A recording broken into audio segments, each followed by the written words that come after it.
मेरी Johns र उसको Bible. पहाडको फेदमा केदार इद्रिस नामक हिमालको दक्षिण पश्चिमपट्टि अवस्थित बेसीको सुन्दरता भन्दा बढ्ता मनमोहक र रमणीय स्थल भेट्टाउन गाह्रो नै होला। त्यही बेसीमा लान फिहानगेल नाम गरेको एउटा गाउँ थियो जसले आफ्नो वासस्थान त्यहाँ बनाएको थियो। त्यसको मास्तिर मलिन पहराहरू भएको भव्य हिमाल थियो। त्यसका चट्टानी भिर ठाडो ओह्रालो हुँदै पश्चिमतर्फ कार्डिगन समुद्रको किनारसम्म तन्किएको थियो।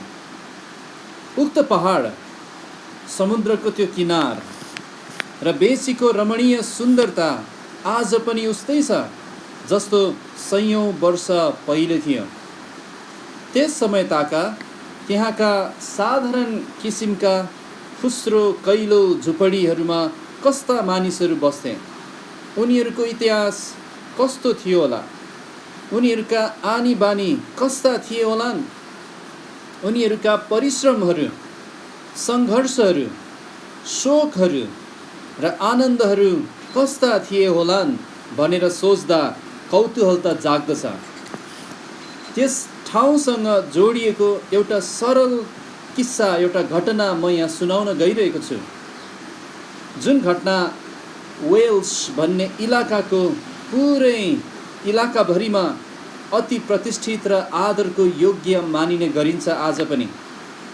किनभने यही माटोमा एउटा टुसा उम्रेको थियो जुन अति सामर्थ्य साथ हुर्कियो र सारा संसारभरि महान हाँगाहरू फैलाएर एक प्रकारको जीवनको रुख बन्यो जसका पातहरू जाति जातिको चङ्गाइका निम्ति उपयोगी भए। सन् 1792 सालको कुरा हो यो।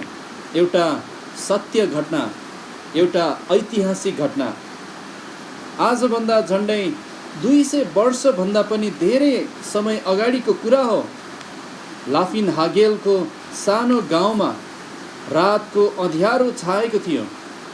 शरद ऋतु बित्नै लागेको बेला चिसो हावाले रुखहरूको बीचमा सुस्केर हालिरहेको थियो। मन्द र फिक्का चन्द्रमालाई बाक्लो बादलले ढाकिरहेको थियो।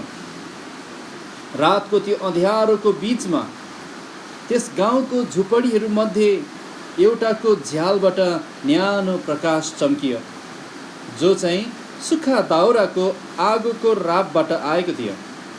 त्यस झुपडीभित्र काठको टेबलमाथि मैनदानीमा मैनबत्ती बल्दै आफ्नो फिक्का प्रकाश तान बुन्ने मिसिनमा पारिरहेको थियो, जहाँ तान बुन्ने काम गर्ने एकजना मानिस आफ्नो काम गर्न एउटा कुनामा बसिरहेका थिए।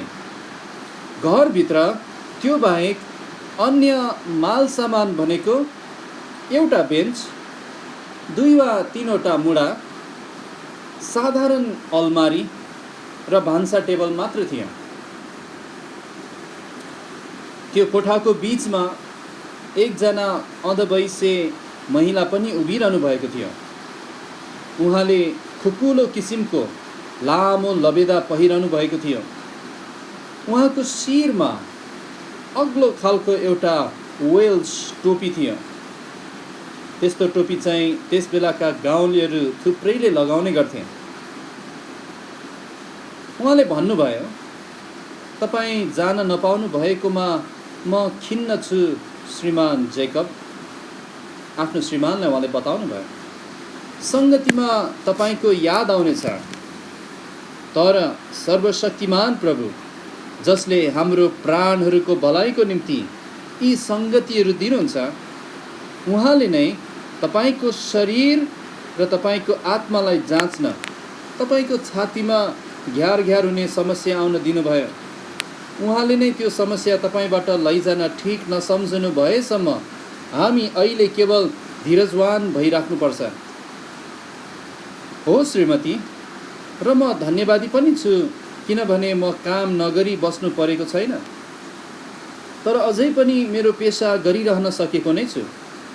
जेकब जोन्सले जवाफ दिनुभयो, तर तिमी चाहिँ के को निम्ति पर्खिरहेका छौ नि मोल्नी? सङ्गतिको निम्ति तिमी ढिलो हुन सक्छ। 6 बजेसम्म त पुगिसक्नुपर्छ। म हाम्री नानीको निम्ति पर्खिरहेको छु, किनभने ऊ लालटिन लिन गएकी छिन्। मेरी जोन्सले जवाफ दिनुभयो। उहाँहरूको सानी छोरीको नाम पनि मेरी जोन्स नै भएकोले उहाँको श्रीमानले उहाँलाई चाहिँ मोल्ली भनेर बोलाउने गर्नुहुन्थ्यो। जेकब मुस्कुराउनु भएर भन्नुभयो, लालटिन हो, तिमीलाई यस्तो अँध्यारो रातमा त्यसको निकै खाँचो पर्नेछ। तिमी नियमित सङ्गति गइरहँदा मेरीलाई पनि लिएर जाने तिम्रो निर्णय असल थियो, नत्र भने हाम्री छोरी यी सङ्गतिहरूमा उपस्थित हुन सक्ने थिएन र यस्ता सङ्गतिहरूको बारेमा त उसको उत्सुकता एकदम ठुलो छ।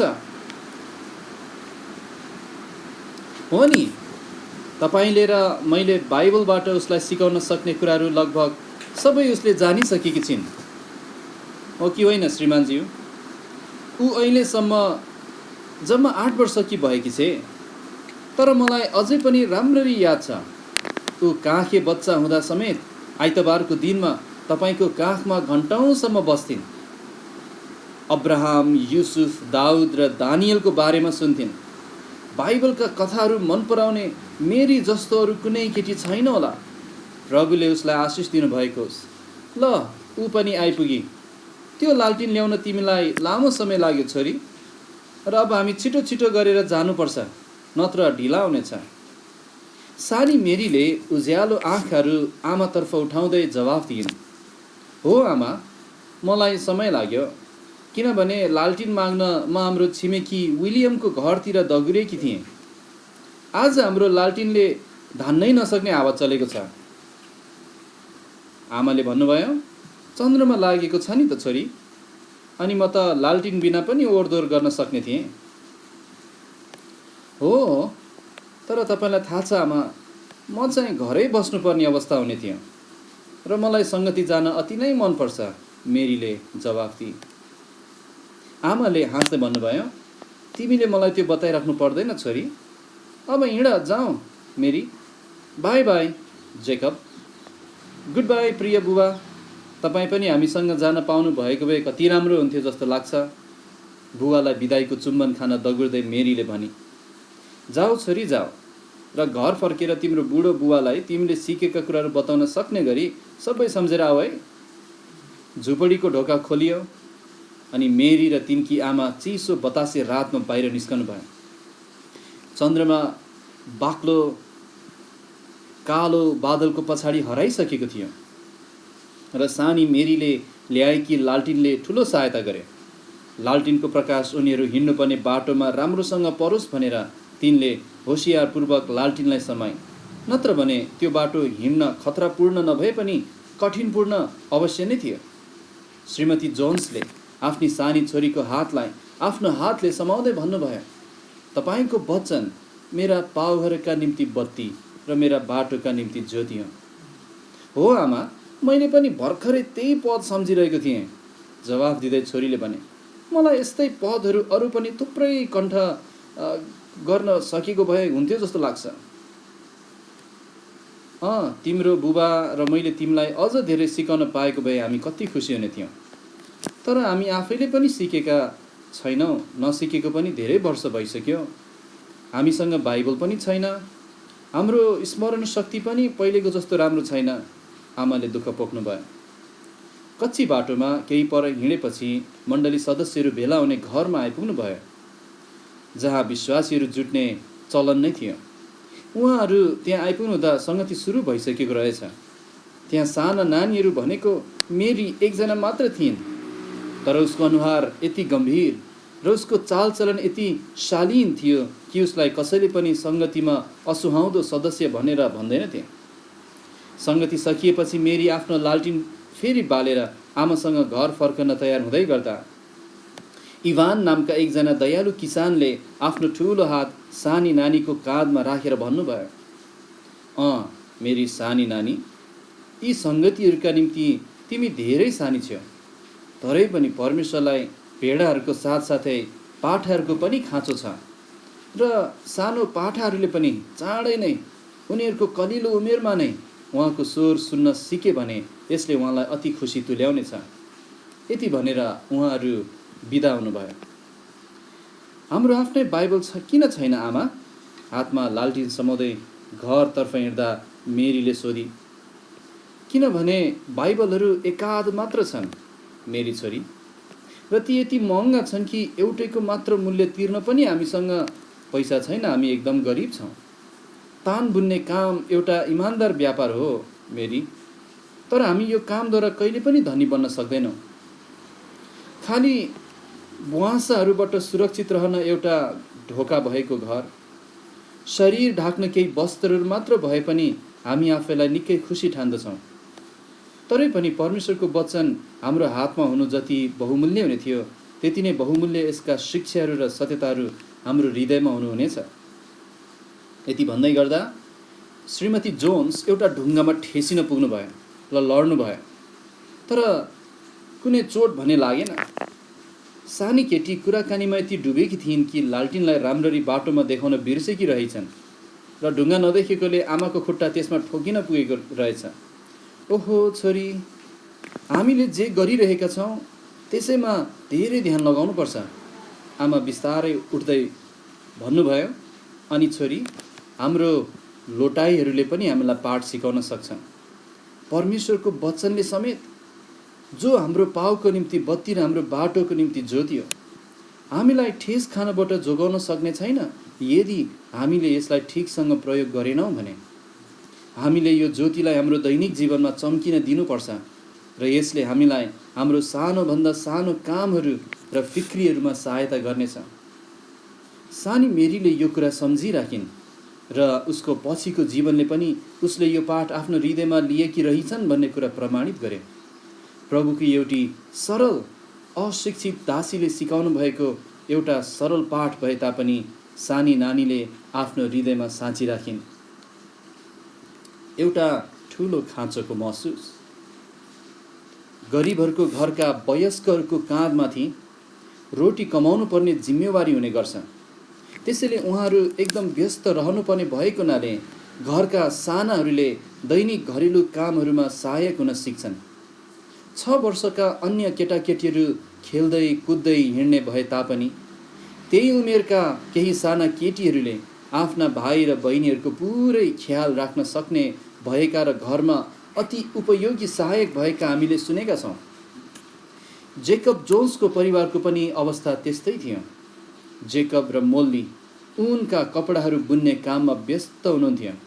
त्यसैले घरका थुप्रै कामहरू मेरीको हातमा छोडिएका हुन्थे र त्यो उमेरमा जब धनाढ्य बुबा आमाहरूका छोराछोरीहरू खेलाउनाहरू खेल्न, रमाइलो गर्न, चित्रकथाहरू पढ्न व्यस्त हुन्छन्, हाम्री सानी केटी चाहिँ बढाल्न, सफा गर्न, भाँडा बर्तन माझ्न, खन्न र गोडमेल गर्नलाई व्यस्त थिइन्। घरको थुप्रै काम गरेर भ्याएपछि झुपडीको आँगनमा एउटा होचो मुढामा बसेर आफ्नो कपडा सिलाउने र टालटुल गर्ने गर्थिन् मेरीले। त्यसो गर्दै गर्दा मेरीले आफ्नो सानो दिमागले सकेसम्म सम्झेर भजन गाउने र पदहरू दोहोर्याउने गर्थिन्। आफ्नो घरको आँगनमा बसेर टाढामा केदार इद्रिस हिमाललाई हेर्दै बाइबलका घटनाहरू र कथाहरू कल्पना गर्ने गर्थिन्। उक्त हिमाललाई आफ्नो दिमागमा मोरियाको डाँडा जस्तो कल्पना गर्दै गर्दा मानव आफ्नै आँखाले अब्राहमले आफ्नो छोरा इसहाकलाई बलिदानको निम्ति लिएर जाँदै गरेको देख्थिन्। बाबा, बलिदानको निम्ति थुमा चाहिँ कहाँ छ? इसहाकको प्रश्नमा अब्राहमले छोरा, परम प्रभुले नै होम बलिको निम्ति थुमाको प्रबन्ध गर्नुहुनेछ भनेर जवाफ दिएको कल्पना गर्दै गर्दा अब्राहमको स्वर उसकै कानमा परेको जस्तै महसुस मेरीले गर्थिन्। त्यही केदार इद्रिस हिमाल मेरीको कल्पनामा अब गेत्समनीको बगैँचामा परिवर्तन भएको छ। त्यहाँ येशू एक्लै अनन्त पिताको उपस्थितिमा प्रार्थना गर्न जानुभएको उसले देख्छिन्। ओहो, म साँच्चै ती दिनहरूमा बाँचेकी भए? मेरीले विचार गर्न थालिन्। म उहाँलाई कति प्रेम गर्ने थिएँ। र उहाँले सायद मलाई इमाउस जाने ती दुई चेलाहरूलाई सिकाउनु भए झैँ गरी मलाई पनि सिकाउनु हुने थियो। उनीहरू त उहाँलाई सुरुमा चिनेनन्, तर म त उहाँको प्रेमद्वारा नै उहाँलाई चिन्ने थिएँ। एक दिन मेरीको झुपडीमा एकजना छिमेकी आन्टी आउनुभयो। उहाँको नाम श्रीमती इभान्स थियो, जसले मेरीलाई उसको सानै उमेरदेखि नै चिन्नुहुन्थ्यो। उसले निकै सानो हुँदादेखि बाइबलबाट दानियल र सिंहहरू, दाउद र गोलियत, पत्रुस र झ्यालखाना, युसुफ र उनका दाजुहरूको कथाहरू एकदम ध्यान दिएर सुनेको उहाँले सम्झना गर्नुभयो।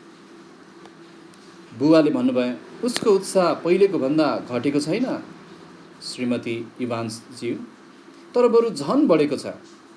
उसलाई अलिकति विद्यालयको शिक्षा दिन पाएको भए कति असल हुने थियो जस्तो लाग्छ। अहिले त उसले धेरै कुराहरू पढ्ने समय हो र ऊ सिक्न इच्छुक पनि छ, तर अहिले ऊ 8 वर्षको भइसकेको भए तापनि उसलाई पढ्न आउँदैन। मेरीले पनि आँखाभरि आँसु पार्दै भनिन्, हो, मैले पढ्न सिक्न मात्र पाएँ त म यति ठुली भइसकेँ र पनि मलाई पढ्न आउँदैन। कति दुःख लाग्दो कुरा। मैले सक्ने भए बाइबलका ती प्रिय घटनाहरू म आफै पढ्ने थिएँ। अरू कसैलाई पनि ती कथाहरू घरिघरि मलाई बताउन लगाएर दुःख दिने थिएन। मेरी, तिमीले बिर्स्यौ कि हामीसँग बाइबल छैन र किन्न पनि सक्दैनौ। बाइबल पनि कति थोरै मात्र छन् बजारमा, मोल्ली जोन्सले भन्नुभयो। श्रीमती इभान्सले जवाफ दिनुभयो, हो, हाम्रो देशमा यो एउटा ठुलो खाँचो भएको छ। किन्न सक्नेहरूले पनि अर्डर गरेपछि पनि मुस्किलले मात्रै पाउँछन्। गरिब मानिसहरूले त झन् किन्नै सक्दैनन्। बिदा मागेर जाने बेलामा श्रीमती इभान्सले मेरीलाई भन्नुभयो, यो सम्झना गरिराख मेरी, तिमीले पढ्न सिक्ने बित्तिकै तिमी मेरो घरमा आएर हाम्रो बाइबल पढ्न सक्छौ। त्यो त जम्मा 3 किलोमिटर मात्रै टाढा हो, मेरी चिच्याई। बाइबल पढ्न आउने हो भने त म त्योभन्दा पनि टाढा हिँड्न सक्छु, खालि मैले पढ्न जाने भने पो त। अब अर्को अध्यायमा जान्छौँ, शिक्षाको प्रकाश। श्रीमती इभान्सले त्यसो भन्नुभएको पनि अब 2 वर्ष बितिसक्यो र अझै पनि सानी मेरीको प्रार्थनाको जवाफ टाढै देखिन्थ्यो। उमेर बढ्दै जाँदा मेरी आफ्नो दैनिक कामहरूमा लागि नै रहेकी थिइन्। तिनकी आमाले पनि घरको कामहरू सम्हाल्न मेरीको उमेरका अरू केटाकेटीहरूले गर्न सक्ने सामान्य कामभन्दा पनि धेरै गर्न सक्ने मेरीमाथि भर परिरहनु भएको थियो। मेरी अझै पनि आमाको साथसाथमा सङ्गतिहरूमा जान्थिन्।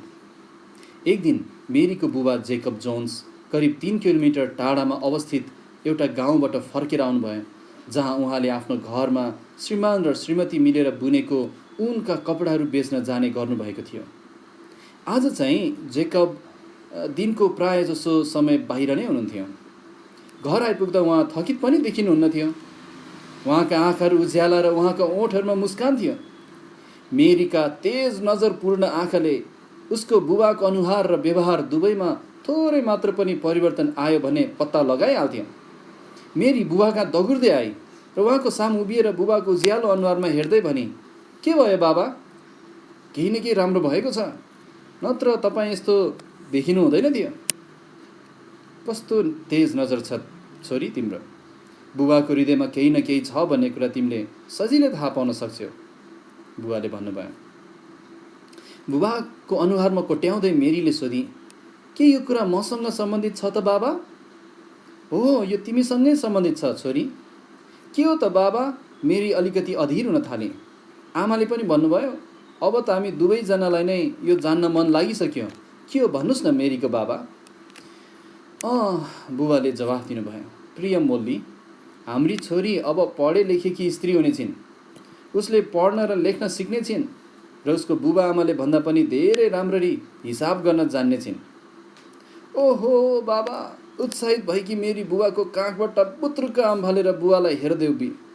बुवाले पनि एकछिन चुपचाप बसेर मेरीको उत्साह हेर्नु भएपछि बोल्न थाल्नुभयो, हो छोरी, आबेर्जिनोल्विन गाउँमा एउटा स्कुल खोल्न लागिरहेको छ। शिक्षक पनि आएर पढाउन तयार भइसक्नु भएको छ। 3 किलोमिटर हिँड्नु केही जस्तो पनि नमान्ने हाम्री सानी मेरी अब पढ्नलाई जाने छिन् र सिक्न सकिने सबै कुराहरू सिक्ने छिन्। उत्साहित मेरीले फेरि पनि चिच्याएर भनी, ओहो बाबा। बुवाले पनि हाँस्दै भन्नुभयो, अब कति पटक ओहो बाबा सुन्नुपर्ने हो? तिमी यो खबर सुनेर खुसी हुनेछौ भन्ने म पक्का गरी जान्दथेँ। तिमी खुसी छौ कि छैनौ प्रिया? एकछिन सुनसान भयो। त्यसपछि सन्तुष्ट स्वरमा मेरीले जवाफ दिइन्, खुसी? अवश्य पनि, किनभने म अब आफै बाइबल पढ्न सिक्नेछु। तर आमा, तपाईँलाई म बिना गाह्रो हुन्छ होला घरको कामहरू हेर्नलाई। के मलाई पढ्न जान दिन सक्नुहुन्छ? मेरीले सोधी। जान दिन सक्नुहुन्छ? अवश्य पनि म तिमीलाई जान दिनेछु छोरी। तिमी मेरो दाहिने हात भएकी छेउ र तिम्रो सहायता बिना मलाई निश्चय गाह्रो हुनेछ। तर तिम्रो भलाइको खातिर मेरी छोरी, म त्योभन्दा पनि कडा परिश्रम गर्न तयार छु। मेरी प्यारी आमा भन्दै मेरीले आमालाई अँगालो मार्दै चुम्बन गरी र अझै पनि भनिन्, तर तपाईँले एकदम गाह्रो काम नगर्नु भएकोस् र थाक्नु नपरोस् भन्ने म चाहन्छु। म 1 वा 2 घन्टा जति छिटो उठ्नेछु अबदेखि। स्कुल जानु अगाडि नै मैले सक्ने जति सबै कामहरू सिद्ध्याउनेछु। यति भनेर मेरी फेरि आफ्नो काम कर्तव्यहरूमा लागिन्। तर उसको हृदय आनन्दले भरिएको थियो र प्रभु कहाँ धन्यवादको भजन गाइरहेकी थिइन्, किनभने ऊ अन्धकारमा हुर्कन नपरोस् भनेर उहाँले नै उसको प्रार्थना सुन्नुभएको थियो। अब 3 हप्तामा स्कुल सुरु हुन लागेको थियो। तर सानी मेरी जोन्सको निम्ति त्यो 3 हप्ता 3 महिनाभन्दा पनि धेरै जस्तो लागिरहेको थियो। उसको हृदय र दिमाग पुरै स्कुलको कल्पनाले भरिरहेको थियो। तर यी लामा लामा जस्ता लाग्ने 3 हप्ताहरू बितेर गए र मेरी स्कुल जान थालिन्। तसर्थ उसको जीवनको नयाँ पान्ना सुरु भयो। ज्ञानको निम्ति भोकाएकी र तिर्खाएकी केटीले ती पाठहरूलाई आफ्नो आनन्दको रूपमा लिए। जुन कुरा अरू केटाकेटीहरूका निम्ति झिँजो थियो, मेरीको निम्ति ती कुरा रमाइला थिए। अझ भन्ने हो भने उसको उत्सुकता यति धेरै थियो कि ऊ लगभग जहिले पनि कक्षामा सर्वोत्कृष्ट हुन्थिन्। त्यसैले निकै थोरै समयमा नै उसले पढ्न र लेख्न सिकिन्। दिमाग, ज्ञान र शिक्षाले भरिँदै गइरहेको भए तापनि मेरीको हृदय कहिले चिसिएन।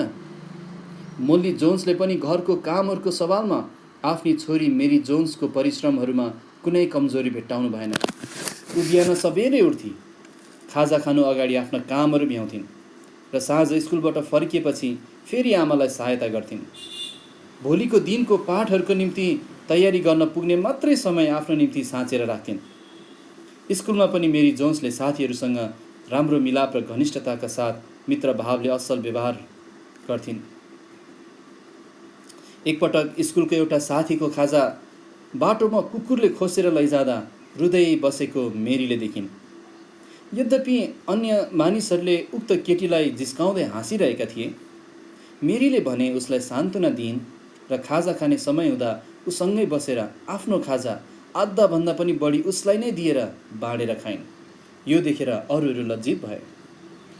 स्कुल सुरु भएको धेरै समय नबित्दै सन्डे स्कुल पनि सुरु भएको थियो, जसलाई बाल सङ्गति भनिन्छ। अनि पहिलो बाल सङ्गतिमा साना नानीहरूलाई बाइबल सिकाउँदा हाम्री सानी मित्र पनि त्यहाँ हुनुहुन्थ्यो। तिनी आफ्नो अनुहार पानी र साबुनले जति सक्दो त्यति सफा र ताजा बनाएर आएकी थिइन्। बाइबल सिक्ने उत्कट चाहना र गहिरो इच्छा तिनका उज्याला आँखाहरू र उत्सुक चेहरामा सफासाथ देखिन्थ्यो। त्यस साँझ सङ्गति सकिएपछि ती किसानकी भलो श्रीमती इभान्स पुड्के घोडाले तान्ने आफ्नो गाडामा चढेर घर फर्कन तयार हुँदै हुनुहुन्थ्यो। एक्कासी उहाँको हातमा कसैले छोए जस्तो उहाँलाई लाग्यो। मिठो आवाजमा मेरी जोन्सले उहाँलाई भनिन्, कृपया म्याडम, के म एकैछिन तपाईँसँग कुरा गर्न सक्छु? आफ्नो उज्यालो अनुहार मेरीतर्फ फर्काउँदै ती भलो महिलाले जवाफ दिनुभयो, हुन्छ नि नानी, तिमी मलाई के भन्न चाहन्छौ? 2 वर्ष अगाडि म्याडम, तपाईँले मसँग अति दयालु साथ कुरा गर्नुभएको थियो र मैले पढ्न जाने भने तपाईँका आएर तपाईँको बाइबल पढ्न पाउनेछु भनी प्रतिज्ञा गर्नुभएको थियो। इभान्सले भन्नुभयो, हो, मैले प्रतिज्ञा गरेको थिएँ, मलाई एकदम राम्ररी याद छ। के तिमीलाई अहिले पढ्न आउँछ नानी? आउँछ म्याडम, मेरीले जवाफ दिइन्। अब त म सन्डे स्कुलमा पनि आउन थालेकी छु र मैले बाइबलबाट पाठहरू पनि तयार गर्नुपर्छ। के तपाईँले मलाई दया गरेर हप्ताको 1 दिन आएर बाइबल पढ्न दिनुहुन्छ? सायद शनिबार आउन सक्छु होला, किनभने त्यस दिनमा मेरो आधा दिनको छुट्टी पनि हुन्छ। मैले तपाईँलाई धन्यवाद दिएर कहिले अगाउने छैन म्याडम। ओहो सानी नानी, धन्यवाद दिइराख्नु खाँचो छैन नि। तिमीलाई मेरो घरमा आउन स्वागत छ। आउने शनिबार तिमी आउनेछौ भनेर म आशा गर्नेछु र प्रभुले उहाँको वचन तिम्रो निम्ति ठुलो आशिष बनाउनु भएको होस्। यति भनेर श्रीमती इभान्सले मेरीको हात एकछिन समाउनु भयो र त्यसपछि गाडामा चढेर आफ्नो बाटो लाग्नुभयो। अब बाइबल पढ्न 3 किलोमिटरको यात्रा। श्रीमान र श्रीमती इभान्सहरूको एउटा ठुलो फार्म हाउस थियो जहाँ उहाँले थुप्रै प्रकारका पशु पक्षीहरू पाल्नु भएको थियो। दुवैजना नै प्रभुको भय मान्नुहुने र भक्तिसाथ जिउनुहुने किसान जोडीहरू हुनुहुन्थ्यो। उहाँहरू परिश्रमी, इमान्दार र परमेश्वरमा सदा भरोसा राखिरहने हुनुहुन्थ्यो। श्रीमती इभान्स पनि आफ्नो पतिको निम्ति दुवै भौतिक र आत्मिक कुराहरूमा सुहाउँदो सहयोगी हुनुहुन्थ्यो।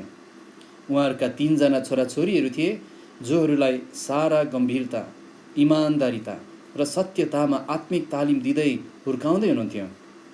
यस्तो परिवारमा हाम्री सानी मेरीलाई सारा प्रेम र दया साथ स्वागत गरिएको थियो। अन्य झुपडीहरूभन्दा उहाँहरूको फार्म हाउस निकै उत्कृष्ट संरचना भएकोले सुरुमा त मेरीलाई अप्ठ्यारो पनि महसुस भयो। तर श्रीमती इभान्सले हार्दिक स्वागत साथ आमाको जस्तो प्रेममय चुम्बनले स्वागत गर्नु भएपछि मेरीलाई त्यसपछि अप्ठ्यारो महसुस भएन। भित्र आऊ सानी नानी भन्दै उहाँले भित्र स्वागत गर्नुभयो। अनि बाइबल अध्ययन गर्नलाई के तिमीसँग पेन्सिल र कापी छ त? छ, धन्यवाद म्याडम, मैले ती सबै लिएर आएको छु, मेरीले जवाफ दिइन्। भित्र कोठामा पुग्दा कोठाको बीचमा एउटा टेबलमा सफा सेतो कपडाले आदर साथ छोपिएको त्यो बहुमूल्य पुस्तक थियो। त्यो बाइबल इभान्स परिवारमा प्रार्थनाका समयहरूमा बिहान र बेलुका दैनिक रूपमा पढिन्थ्यो। श्रीमान इभान्सको निम्ति फुर्सदको समय भयो कि पवित्र पुस्तक पढ्नु र त्यसका शिक्षाहरू बुझ्न खोज्नुभन्दा अरू उत्तम कुरा केही थिएन। श्रीमती इभान्सले भन्नुभयो, हाम्रो बाइबल होसियारपूर्वक चलाउनु, बिस्तारै पानाहरू पल्टाउनु भनेर तिमीलाई भन्नु खाँचो छैन भनेर म निश्चित छु मेरी। ल, अब म तिमीलाई बाइबलको साथमा छोड्दैछु। तिमीले सन्डे स्कुलको निम्ति पाठहरू सिकिसकेपछि र तिमीले चाहे जति पढिसकेपछि भान्सामा आऊ र घर जानुभन्दा अगाडि अलिकति चिया खाऊ।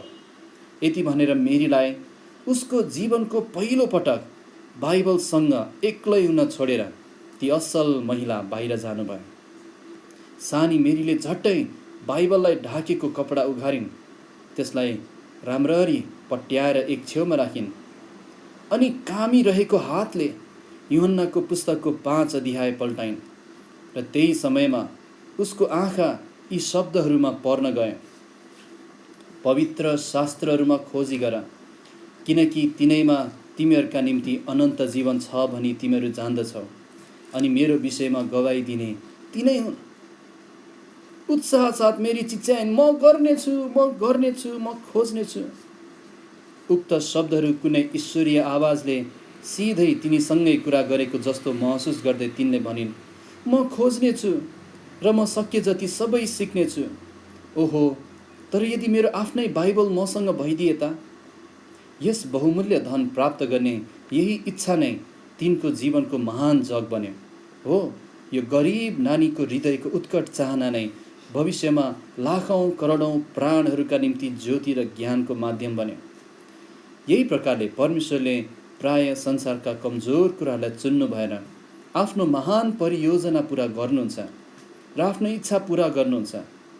सानो सुरुवातद्वारा ठुला परिणामहरू ल्याउने यो एउटा अर्को घटना हो जसको महत्त्व अनन्तताको यो छेउमा रहेर हिसाब गर्न हामी सक्दैनौँ।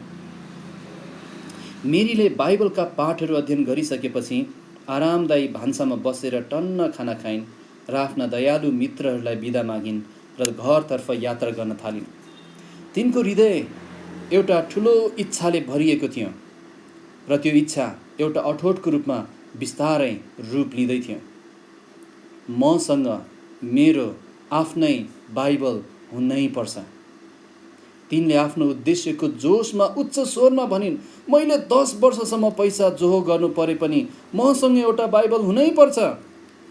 घर पुगुन्जेल यो कुरा सानी केटीको हृदयमा दृढ भएर बसिसकेको थियो। हामी आजलाई यति गर्नेछौँ। अर्को हप्ता यो प्रश्नको जवाफ तपाईँले पाउनुहुनेछ। के साँच्चै मेरी जोन्स, ती गरिब नानी, ती सानी केटी परमेश्वरको वचन, पवित्र शास्त्र, बाइबललाई पाउन सकिन्छ? के उसले आफ्नो निम्ति आफ्नै बाइबल हुनुपर्छ भन्ने उसको अठोट पुरा भयो? त्यसो भए कसरी उसले त्यो अठोट पुरा गर्यो? यो महत्त्वपूर्ण बाँकी भाग हामी आउने शनिबार हेर्नेछौँ। प्रभुले तपाईँलाई आशिष दिनुभएको होस्। मेरी जोन्स र उसको बाइबलको भाग 1बाट।